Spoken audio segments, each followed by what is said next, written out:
This video is brought to you by Squarespace. When it comes to websites, online stores, etc., there's no place to build a beautiful online presence like Squarespace. I recently went to Sundance where I saw a lot of great flicks, but of the flicks I saw, one seemed to stand out, and it's the one I haven't been able to stop thinking about.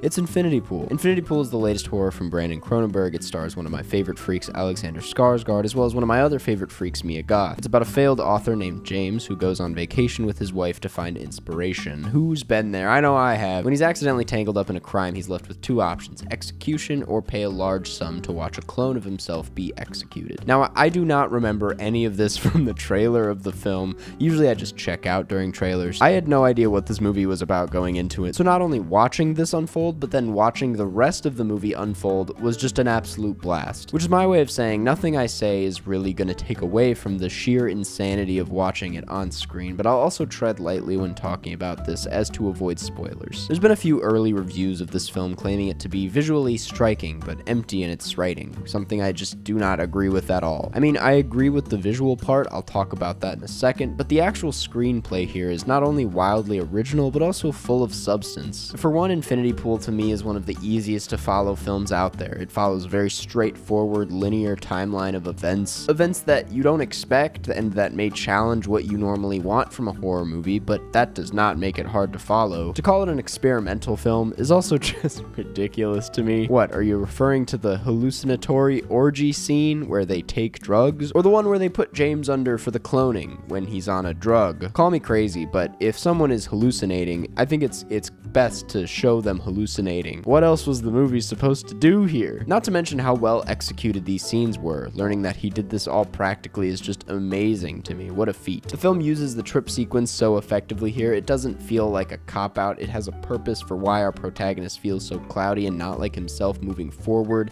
It feels really immersive. These hallucinatory drug scenes are the center of the film, really. They bring up a part of the film that I absolutely adore, and it's the way it just kind of draws you in. Infinity Pool is one of those movies where you either click with it or you don't, and if you don't click with it, that's fine, whatever. But I think scenes like this do an excellent job at luring the viewer into James's mind by including so many intimate moments that feel oftentimes too uncomfortable to watch. Take one of the earlier scenes, for example, shooting the initial hand job scene with just the faces and the other shot. It makes that whole scene feel boner-chillingly intimate in a way that's sort of sexy and sort of terrifying at the same time. After that scene, Alexander Skarsgård waddles his way through the frame with cold sweats, riddled with guilt, and you feel that in your skin because you were right there with him for that hand job. And you watch as the world around him just gets darker and colder and bleaker until you're watching him watching himself get executed, and there's an overwhelming sense of relief for something that would otherwise be horrifying. And I just think that's brilliant, the way this film puts you in James's weird view of the world and flips these nightmarish moments into something exciting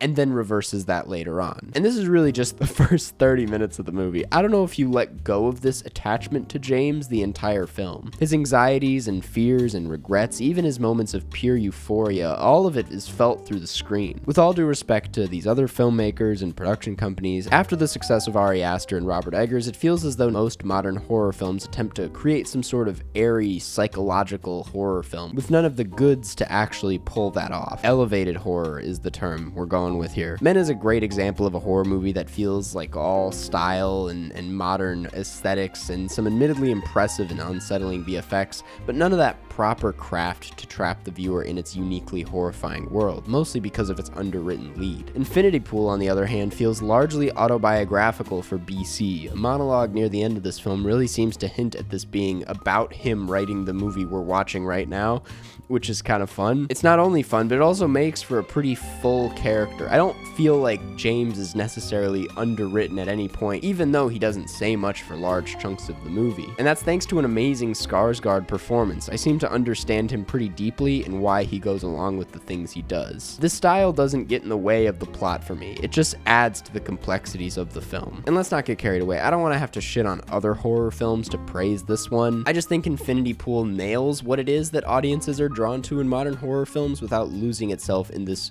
quote-unquote trendy style. Instead, it uses these contemporary horror tropes, the rotating camera, the rich people are bad message, the trip sequences, the Mia Goth of it all. It uses these modern elements in its favor, not to compensate for a lack of substance. Because to me, this is anything but style over substance. Off of first viewing, I found this to be an incredibly personal film, like I was saying earlier, dealing with self-doubt, insecurity, nepotism, guilt, I think, and how we take out that guilt on ourselves, feeling like we're here and we're not supposed to be here, and I'm gonna piss on myself because of that. If anything, of these Parasite-inspired rich people suck movies that come out every 2 months, this one is, to me, the most interesting approach since Parasite. Because without being in your face about it, it examines this high that wealthy people get from seeing a version of themselves in pain without the consequences of being in pain, the invincibility that comes with this kind of wealth. It's obviously an exaggerated, fictionalized scenario, but it understands wealthy people in a way where their inconsequential view of the world around them matches their desperate search for pleasure and excitement going on here. You feel the liberating, oftentimes exciting highs of being a part of this life in the film, but not without also experiencing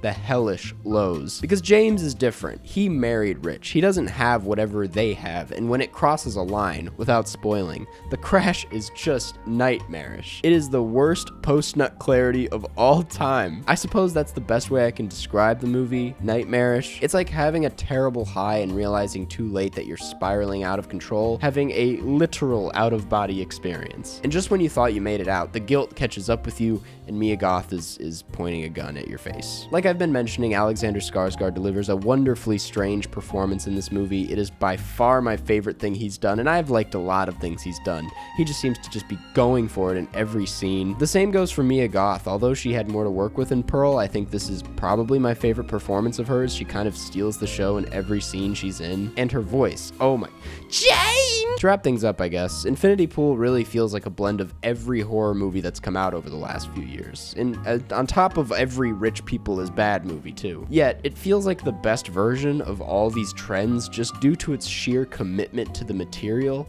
and choosing to actually go into an interesting direction with the material. Not to mention those masks, the cloning, and a really haunting ending that make it one of the eeriest things I've seen in a long time. And I can't wait to watch it over and over again. I mean, seriously, as someone who gets easily scared on vacation that something's gonna go wrong, this movie feels like it was designed specifically to freak me out. So anyway, it's the best movie of 2023 so far, and I'm saying that in January. So take that with what you will. So that's that. Thanks for watching. Go watch Infinity Pool and form your own opinion. And before you head out, I want to thank this week's sponsor, Squarespace. Now, Squarespace, if you didn't already know, is a place where you can go online to build that brand of yours. Whether it's an online store, a blog, a portfolio, it's the best place to go to build a website. They have professional portfolio designs where you can create galleries for your site, as well as password-protected pages for clients. I personally love their video block feature, which allows me to showcase some of my favorite films and videos in a way that matches my style. Plus, they have a built-in mobile web designer, which makes it so that any website you make will look great no matter what platform it's on,